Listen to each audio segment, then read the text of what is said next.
Welcome to decoding Tamil Nadu white paper series. நம்மளுக்கு எல்லாரும் தெரிஞ்சது போல 10 லட்சம் கோடி கடனுல நாடு. இது தமிழ்நாட்டோட நேரடி கடன் சொல்றாங்க.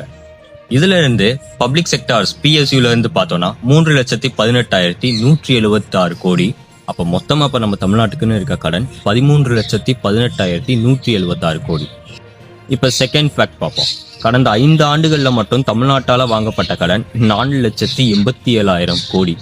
இந்தியா இண்டிபெண்டன்ஸ் ஆனதிலிருந்து அடுத்த 60 வருடம் வாங்கப்பட்ட கடனை விட இந்த 5 ஆண்டுகள் வாங்கப்பட்ட கடன் அதிகம்னு சொல்றாங்க. இப்ப தேர்ட் ஃபேக்ட் பார்ப்போம். நம்ம தமிழ்நாட்டோட கடன் வளர்ச்சி ஒரு வருஷத்துக்கு 14.3% இன்க்ரீஸ் ஆகுதுன்னு சொல்றாங்க. இதே தமிழ்நாட்டோட கேபிட்டல் எக்ஸ்பெண்டிச்சர் பார்த்தோம்னா, அதாவது நியூ இன்வெஸ்ட்மெண்ட் அந்த எக்ஸ்பெண்டிச்சர் பார்த்தோம்னா 8.3% தான் இன்க்ரீஸ் ஆகுதுன்னு சொல்றாங்க. இதுக்கு நம்ம ஃபினான்ஸ் மினிஸ்டர் என்ன சொல்றாருன்னா, இப்படி பார்க்குறப்ப இவங்க வாங்கப்படுற கடன் கேபிட்டல் எக்ஸ்பெண்டிச்சருக்காக, அதாவது நியூ இன்வெஸ்ட்மெண்ட்காக வாங்குறது இல்லை, டே டு டே எக்ஸ்பென்ஸ் அவங்க மேனேஜ் பண்றதுக்காக கடன் வாங்குறாங்க அப்படின்றாங்க. இப்போ ஃபோர்த் ஃபேக்ட், தமிழ்நாட்டில் ஒவ்வொரு இண்டிவிஜுவல் பர்சன் மேலேயும் இருக்கக்கூடிய கடன் 2020 to 2021 பார்த்தீங்கன்னா 67,087 ரூபா இருந்துச்சு. அதே 2025 to 26 பார்த்தீங்கன்னா 1,28,934 ரூபா ஆயிடுச்சு.